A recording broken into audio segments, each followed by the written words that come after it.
स्वागत है। ब्रेक के बाद आप देख रहे हैं डीडी न्यूज पर इस वक्त। और जैसा कि ब्रेक पर जाने से पहले हमने बताया था कि आज हम खास चर्चा करने वाले हैं कि संसद के अंदर जो संविधान पर चर्चा चल रही है उसमें चर्चा, उसमें पड़ताल, उसमें बहस कितनी है और एजेंडा कितना है। तो संविधान पर चर्चा चल रही है या फिर अपना अपना एजेंडा है। 26 जनवरी को संविधान निर्माण के 75 साल पूरे होने वाले हैं। तो अमृत काल के इस वर्ष में देश की संसद में भी आज संविधान पर चर्चा हो रही है। चर्चा की शुरुआत करते हुए लोकसभा में रक्षा मंत्री राजनाथ सिंह ने कहा कि पिछले कुछ वर्षों में देश में एक ऐसा माहौल बनाया जा रहा है कि संविधान किसी एक पार्टी की देन है। संविधान निर्माण में इसके कई लोगों की अहम भूमिका को भुला दिया गया है। हमारा संविधान स्वाधीनता आंदोलन के हवन कुंड से निकला अमृत है, यह हमारा स्वाभिमान है। लेकिन कांग्रेस के कुछ लोग संविधान की प्रति जेब में रखकर घूमते हैं। उन्होंने बचपन से यही सीखा है, जेब में रखकर ही घूमना सीखा है। लेकिन बीजेपी, उसने तो संविधान को माथे से लगाया है। लोकसभा में 13 और 14 दिसंबर को संविधान पर चर्चा हो रही है, जिसमें सभी दल के सांसद हिस्सा ले रहे हैं। कांग्रेस की ओर से प्रियंका गांधी वाड्रा ने अपना पहला भाषण लोकसभा में इसी चर्चा में दिया। प्रियंका गांधी वाड्रा ने सरकार पर आरोपों की झड़ी लगाते हुए अदानी के कोल्ड स्टोरेज जैसे कई मुद्दे सदन में रखे। जाति गणना, आरक्षण जैसे चुनावी मुद्दे को लाकर जोरदार भाषण देने की कोशिश की। वहीं समाजवादी पार्टी के प्रमुख अखिलेश यादव ने संविधान पर चर्चा में अपने एजेंडा को प्रमुखता से रखा। जाति गणना को अखिलेश यादव ने जरूरी बताते हुए उपासना स्थल की सुरक्षा पर जोर दिया। अखिलेश यादव ने संविधान चर्चा के साथ साथ लद्दाख की भी चर्चा कर डाली और सरकार पर पीछे हटने का आरोप भी लगा दिया। शायद मौजूदा स्थिति को लेकर मुझे लगता है कि उनकी जानकारी में, उनके संज्ञान में डाला नहीं गया कि लद्दाख में इस समय क्या स्थिति है। वहीं टीएमसी के नेता कल्याण बनर्जी ने सरकार को घेरने के लिए कई मुद्दों पर प्रकाश डाले। पश्चिम बंगाल में केंद्रीय सहायता के साथ भेदभाव का मुद्दा उठाया। तो सवाल यह है कि संविधान पर चर्चा के इस विशेष आयोजन में अगर राजनीतिक दल सिर्फ अपने चुनावी एजेंडे को ही चर्चा में प्रमुखता देते हैं तो फिर इस मौके का मकसद तो कमजोर पड़ जाएगा। किस मकसद से इस चर्चा का आयोजन किया गया है, वो मकसद ही कहीं पीछे छूट रहा है। तो रक्षा मंत्री राजनाथ सिंह ने शुरुआत की और कहा कि कांग्रेस की पीढ़ियों से संविधान को जेब में रखने की आदत पड़ गई है। ने अनेक मौकों पर संविधान और संवैधानिक भावनाओं का निरादर किया है। कांग्रेस पार्टी ने हमेशा संविधान को राजनीतिक हित साधने का एक माध्यम बनाया है और उसकी मूल भावना को तहस नहस करने का कांग्रेस ने काम किया है। विपक्ष के कई नेता संविधान की प्रति अपनी जेब में रखकर घूमते हैं। असल में उन्होंने बचपन से ही यही सीखा है। उन्होंने पीढ़ियों से अपने परिवार में संविधान को जेब में ही रखे थे। लेकिन अध्यक्ष महोदय, भारतीय जनता पार्टी संविधान को सिर माथे पर लगाती है। तो इसी चर्चा में कांग्रेस की नेता प्रियंका गांधी वाड्रा ने संविधान पर बोलते हुए कहा कि संविधान की ज्योति हर भारतीय के दिल में जलती है। हमारा संविधान इंसाफ, उम्मीद, अभिव्यक्ति और आकांक्षा की वो ज्योत है जो हर हिंदुस्तानी के दिल में जलती है। इस ज्योत ने हर एक भारतीय को ये पहचानने की शक्ति दी कि उसे न्याय मिलने का अधिकार है, कि उसमें अपने अधिकारों के लिए आवाज उठाने की क्षमता है, कि जब वो आवाज उठाएगा तो सत्ता को उसके सामने झुकना पड़ेगा। इस संविधान ने हर एक देशवासी को यह अधिकार दिया कि वो सरकार बना भी सकता है और सरकार बदल भी सकता है। तो वहीं सपा के प्रमुख अखिलेश यादव ने इस चर्चा में संविधान को रक्षा कवच बताया। डॉक्टर अंबेडकर ने कहा था, मैंने तो संविधान निर्माण का दायित्व बहिष्कृत वंचित वर्गों को अधिकार दिलाने के लिया है। ये वही संविधान है जो समय समय पर हमारा रक्षा कवच बनता है। अध्यक्ष महोदय, ये संविधान हमारी ढाल है, संविधान हमारी सुरक्षा है, संविधान हमें समय समय पर शक्ति देता है। संविधान ही देश की 90% शोषित, उपेक्षित, पीड़ित, वंचित जनता के अधिकारों का सच्चा संरक्षक है।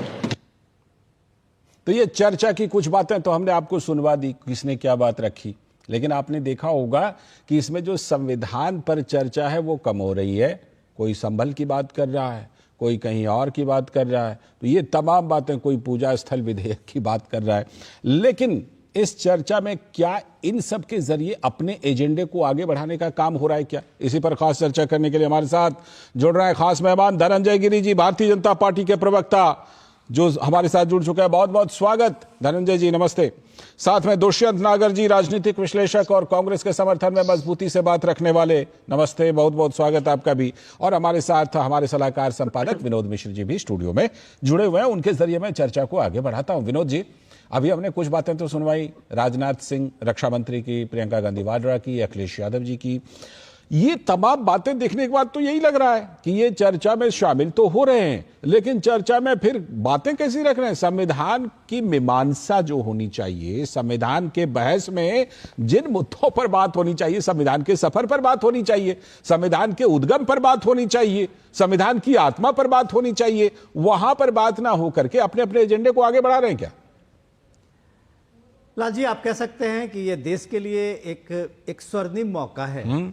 जो आज़ादी, ये संविधान निर्माण के 75वें साल में ये 26 जनवरी को पूरा होगा। और इस एक महत्वपूर्ण जो हमारे पास ये समय है, अमृतकाल जिसको हम बोलते हैं, उसमें ये संविधान पे आज लोकसभा और राज्यसभा में, कल राज्यसभा में चर्चा होगी, 13-14 को लोकसभा में और 14-15 को राज्यसभा में चर्चा होनी है। डेफिनेटली आप कह सकते हैं कि ये हमारे जनरेशन को एक इस बात को समझने की जरूरत है कि हमारे देश के जब माननीय सांसद इस पे चर्चा करेंगे, इसके व्यवहार में और इसको लेके जो प्रतिबद्धता है उसको लेके चर्चा करेंगे, तो डेफिनेटली आज की नई पीढ़ी को भी संविधान पे चर्चा करना और संविधान पे बात करने की उनकी भी समझ बढ़ेगी। हम लोग भी इतनी देर से संविधान पे समझ बढ़ाने के लिए ही अपने अपने नेताओं को देख रहे थे जी। अब सवाल है कि संविधान के इस विशेष चर्चा के इस विशेष आयोजन में वहां आप संसद में जो बातें हम सुन रहे हैं और जिस बात पे चर्चा हो रही है, तो लगता है कि वो सारे के सारे वही चुनावी एजेंडे ही संविधान की चर्चा में शामिल हो गई।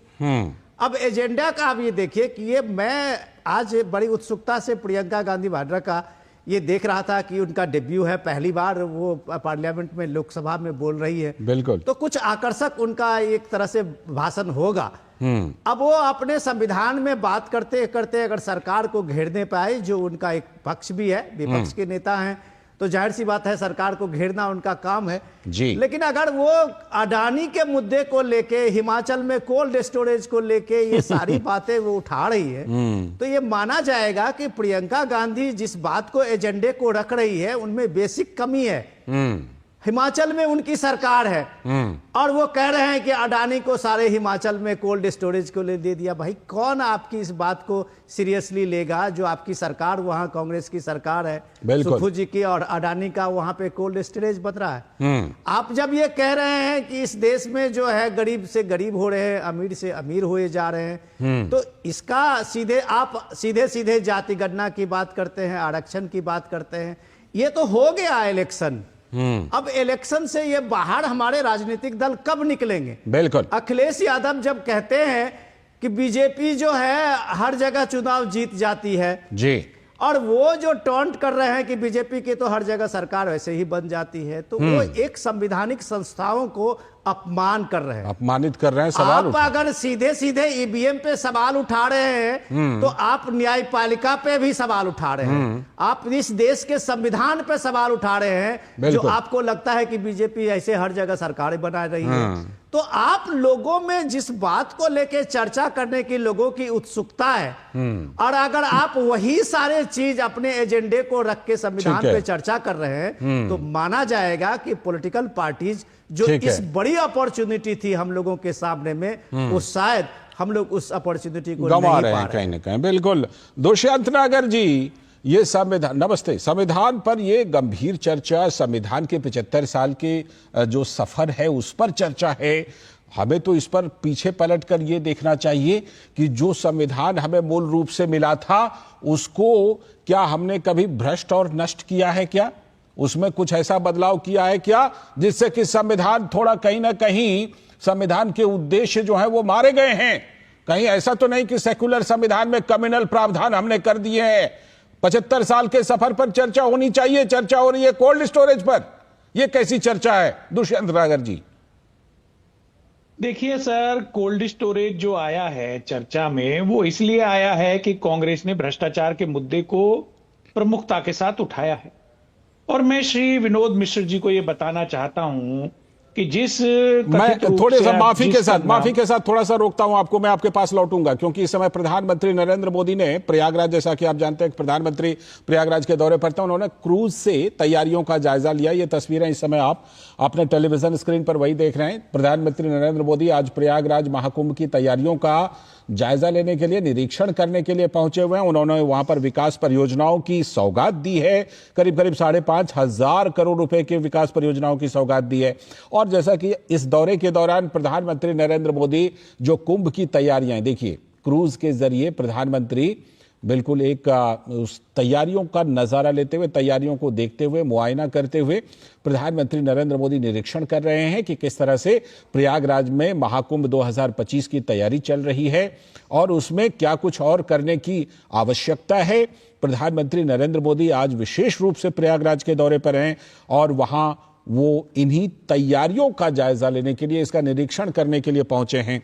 साथ में प्रधानमंत्री ने वहां की व्यवस्था को और ज्यादा चुस्त दुरुस्त बनाने के लिए 5,500 करोड़ रुपए के परियोजनाओं की सौगात दी है, जिसमें महाकुंभ जो है, महाकुंभ स्थल, वहां पर भी कई परियोजनाएं हैं और प्रयागराज शहर के लिए भी कई परियोजनाएं हैं जो प्रधानमंत्री नरेंद्र मोदी ने अब से कुछ ही देर पहले उसका उद्घाटन किया है। 5,500 करोड़ रुपए की परियोजनाओं का, और प्रधानमंत्री ने इसकी सौगात दी है वहां पर प्रयागराज में।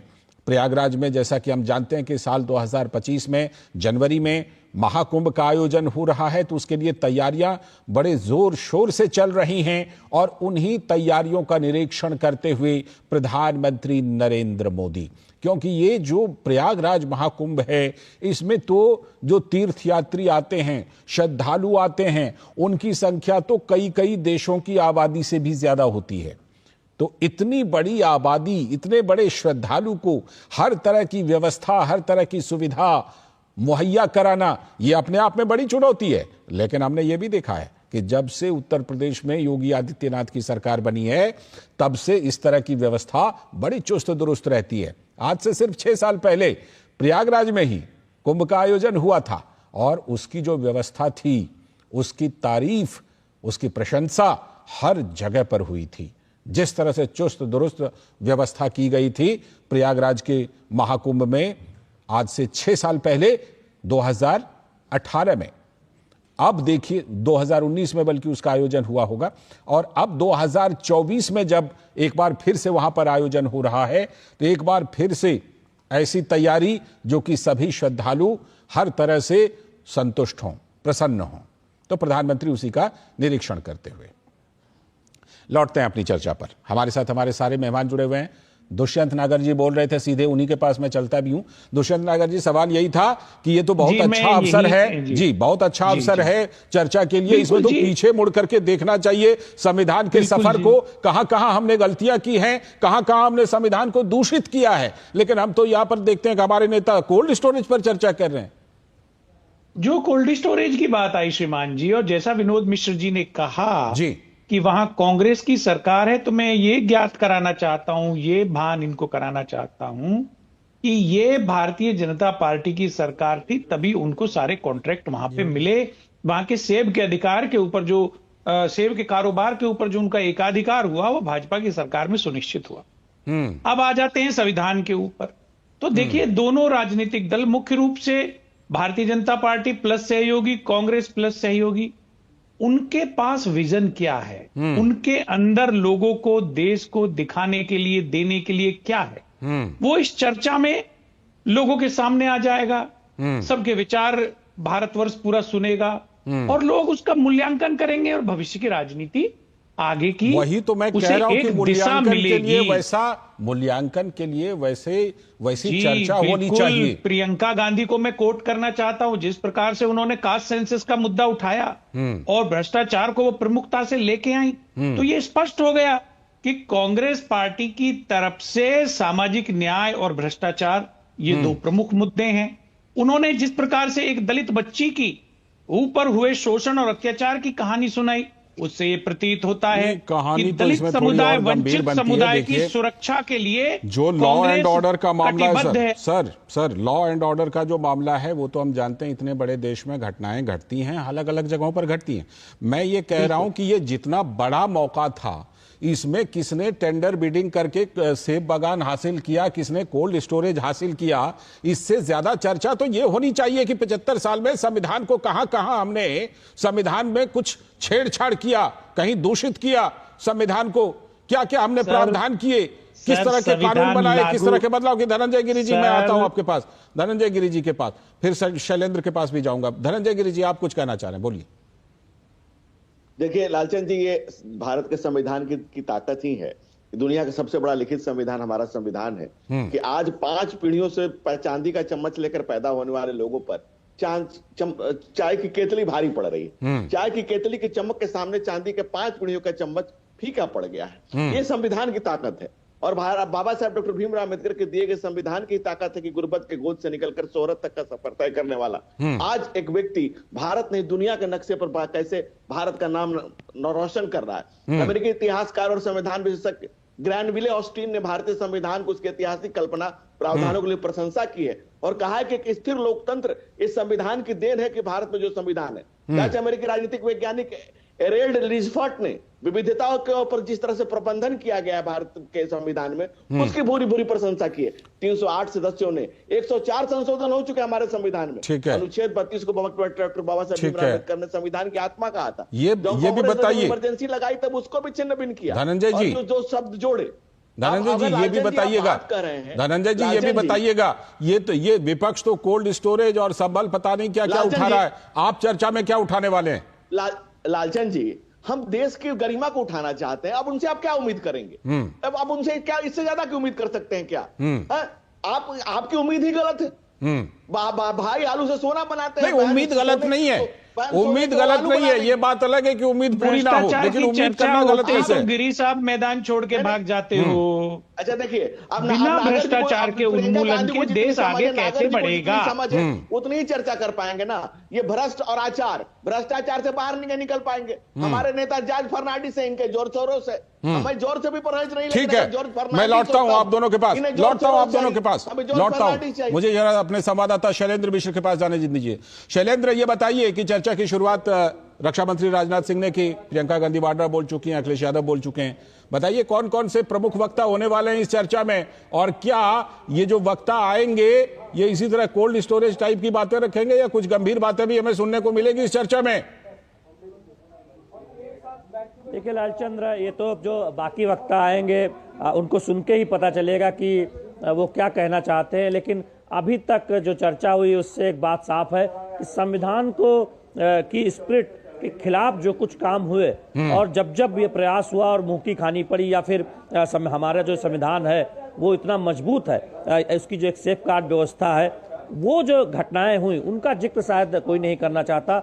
राजनाथ सिंह सदन के उपनेता, उन्होंने जरूर कई ऐसी घटनाओं का जिक्र किया कि इंदिरा गांधी ने कैसे 50 बार चुनी हुई राज्य सरकारों को बर्खास्त किया था। हमने देखा कि अखिलेश यादव ने बोला, उसके बाद कल्याण बनर्जी टीएमसी से और जेडीयू से ललन सिंह और टीडीपी से एक सांसद, उन्होंने अपनी बात रखी। तो अलग अलग दलों से बात रख रहे हैं, लेकिन निश्चित तौर पर संविधान की जो 75 वर्ष की जो सुनहरी हमारी एक व्यवस्था रही है, जो 75 वर्षों रहे हैं, उनके जो खासियत रही है वो खासियत तभी सामने आ सकती है जब संविधान के विपरीत काम जब किया गया और संविधान ने रास्ता दिखाया कि आप विपरीत काम नहीं कर सकते, तो उनका जिक्र तो करना चाहिए। बिल्कुल, मैं वही कह रहा, इसलिए नहीं करना चाहती कि 70 वर्षों में 55 वर्ष कांग्रेस पार्टी रही है और ज्यादातर जो घटनाएं हैं या फिर जो प्रयास है चाहे आपातकाल के हो या 50 बार से ज्यादा राज्य सरकारों को, चुनी हुई राज्य सरकारों को बर्खास्त करने का हो, ये जब घटनाक्रम सामने आएंगे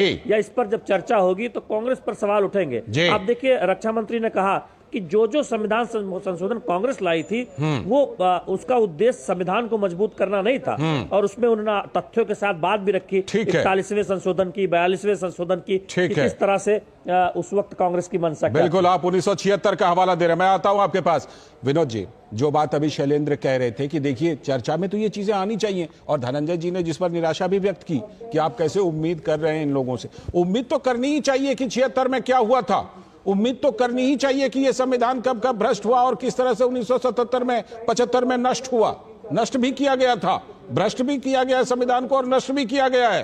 तो ये चर्चा तो होनी चाहिए, ये उम्मीद तो हमें करनी चाहिए। विनोद जी, मैं आ रहा हूं, आप दोनों के पास आ रहा हूं। विनोद जी पहले।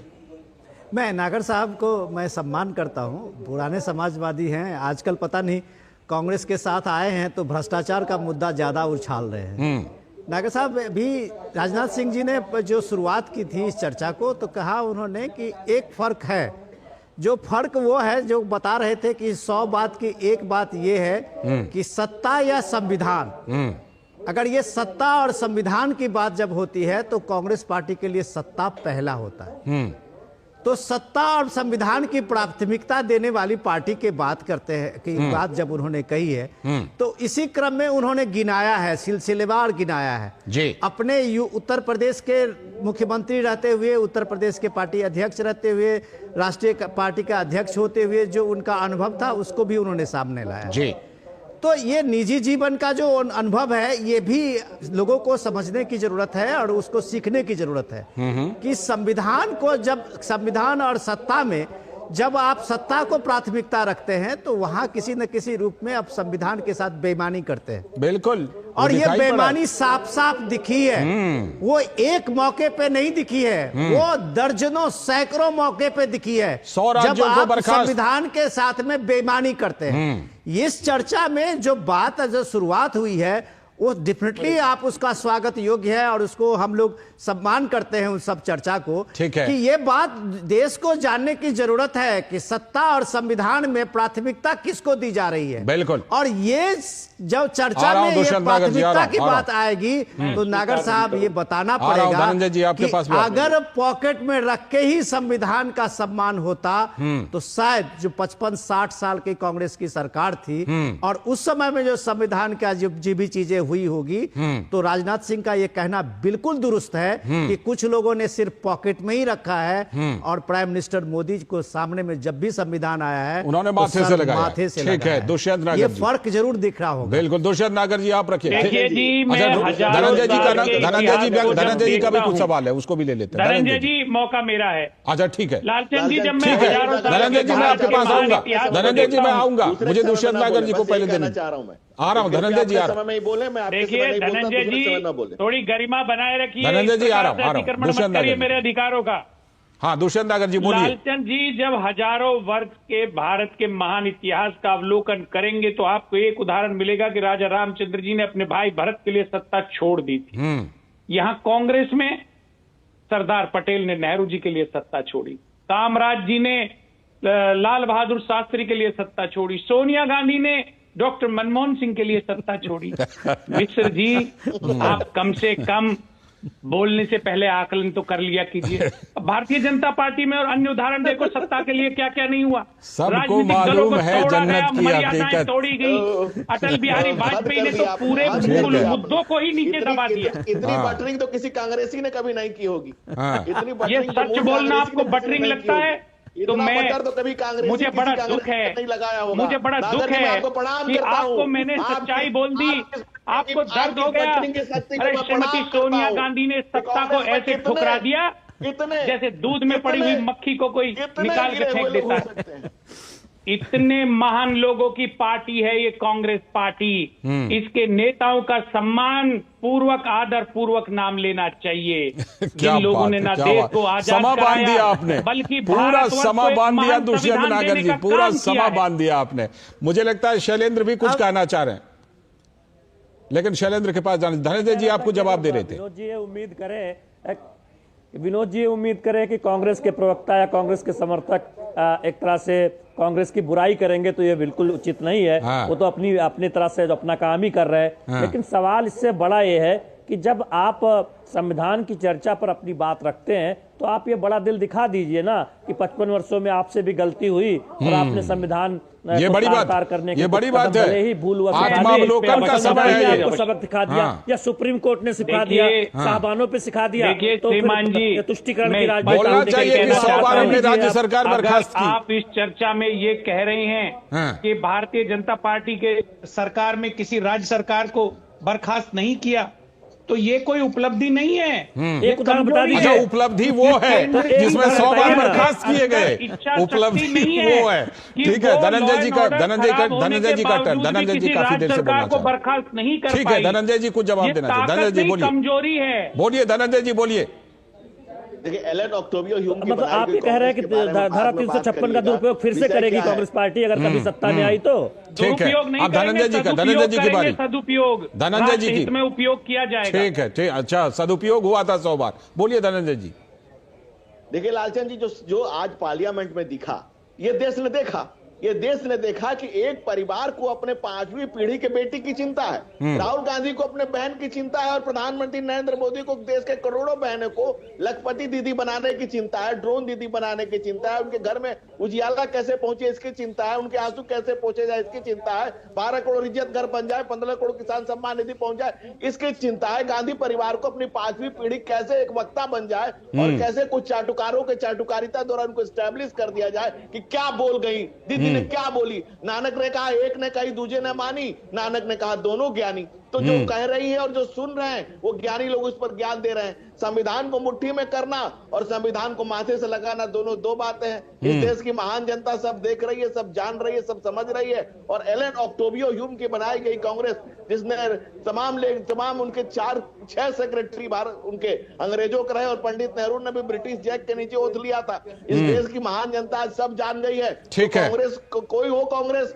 जो कभी राम को काल्पनिक बताती थी, आज राम राज की चर्चा करने लगी है। सोया हुआ सनातन चैतन्य है, सजग है। वो दौर कुछ अलग था, ये दौर कुछ अलग है। जिस संविधान में बाबा साहब डॉक्टर भीमराव अम्बेडकर ने राम की मूर्ति लगाई, तमाम तरह की मूर्तियां लगाई, तमाम प्रतीक चिन्ह लगाए, उनको कांग्रेस ने काल्पनिक बताया। आजकल आ रहा है, कांग्रेस उसी का उदाहरण ले रही है। यही जीवंतता है, यही प्राणवंतता है, यही संविधान की ताकत है, लोकतंत्र की ताकत है, यही आम जन की ताकत है। उसी ताकत के शैलेंद्र एक लाइन जोड़ना चाह रहे हैं। शैलेंद्र बोलिए, शैलेंद्र एक लाइन जोड़ना चाह रहे हैं, बोलिए शैलेंद्र।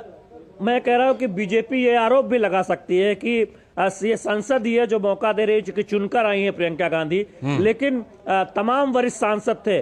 कांग्रेस ने प्रियंका गांधी को चुना सबसे पहले वक्ता के तौर पर, जो पहली बार संसद में आई है। तो क्या ये परिवारवाद नहीं है? समय समाप्त हो रहा है, लेकिन विनोद जी आप कुछ सांसद भी थी। समय समाप्त हो रहा है। गांधी राष्ट्र की महिला शक्ति है, महिला शक्ति के रूप में जी बिल्कुल, हम सभी उनका आदर करते हैं सर, हम सभी आदर करते हैं उनका, पूरा आदर है उनका। नागर साहब, शैलेंद्र ने जो बात कही है उस बात को समझने की जरूरत है। 99 सांसद है, चुन के आए हुए हैं, ये पहली बार उनको इतने सालों में मौका मिला है। बढ़ा दीजिए, वो 102 कह रहे हैं, 102 कह रहे हैं। नहीं, जो भी आप 100 कर लीजिए, 102 कर लीजिए, मुझे कोई दिक्कत नहीं है। ठीक है, लेकिन 102 सांसदों में जो पहली बार के सांसद को आप ये देखिए, प्रतिपक्ष की नेता के लगभग शुरुआत करते हैं, जैसा हम लोगों ने देखा है संसदीय परंपरा में। और वो प्रियंका गांधी की डेब्यू है, पहली बार वो बात कर रही है तो उनको मौका दिया जाता है। तो शैलेंद्र कह रहे थे ये गांधी परिवार छोड़ के कांग्रेस में दूसरे जो नए सदस्य हैं उनको ये मौका क्यों नहीं मिला? बिल्कुल, चलिए। तो ये जो प्राथमिकता है परिवार की, ये बात आपको माननी पड़ेगी कि संविधान देश के लिए है, संविधान समाज के लिए है, संविधान किसी परिवार को बनाने के लिए संविधान नहीं है। चलिए इसी मोड पर इस चर्चा की समाप्ति करते हैं, क्योंकि समय समाप्त हो गया है। बहुत बहुत शुक्रिया दुष्यंत नागर सर, साथ में धनंजय गिरि जी, शैलेंद्र आपका भी शुक्रिया और विनोद सर आपका भी जुड़ने के लिए बहुत बहुत शुक्रिया इस खास चर्चा में। अभी वक्त है एक ब्रेक का। ब्रेक के बाद आपको एक बड़ी खबर दिखाएंगे तेलंगाना से। आदिवासी किसान को हथकड़ी डाल दिया, देखेंगे ब्रेक के बाद। MDH का किचन किंग किचन में हो तो हम सब कुछ बना सकते हैं। बैंगन का भरता, आलू गोभी,